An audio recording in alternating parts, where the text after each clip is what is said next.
আছে, এখানে কি দেওয়া আছে, গেটের পরে কি দেওয়া আছে, প্রত্যেকটা একটু খেয়াল করো কি দেওয়া আছে, প্রত্যেকটা পয়েন্ট খেয়াল করো। হি ইজ কার কি দেওয়া আছে, হি ইজ কার দেওয়া আছে, এখানে কি দেওয়া আছে, হি ইজ কার, অর্থাৎ বস্তু দেওয়া আছে, কিন্তু কি দেওয়া আছে, বস্তু।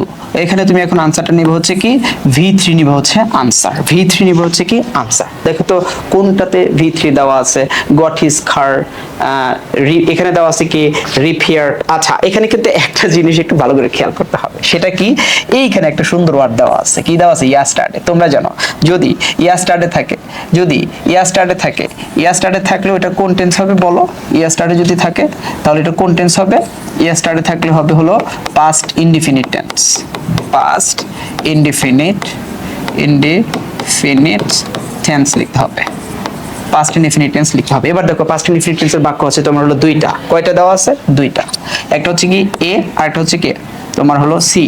এটা হচ্ছে প্রেজেন্ট ইনডিফিনিট হবে না, এটা হচ্ছে প্রেজেন্ট পারফেক্ট, এটা হবে না। এই দুইটার মধ্যে এখন খেয়াল করো, এবং এই যে পাস্ট ইনডিফিনিট টেন্সটা ধরলা, এরপর তুমি যেটা করবা V3টা খুঁজবা, V3টা খুঁজবা। দেখো দুইটার মধ্যে এখানে দেওয়া আছে কি V1, তার মানে এটা আনসার হবে না, আনসার হবে কোনটা, এইটা। আনসার হচ্ছে কি আমার হচ্ছে এ, আনসার হচ্ছে এ।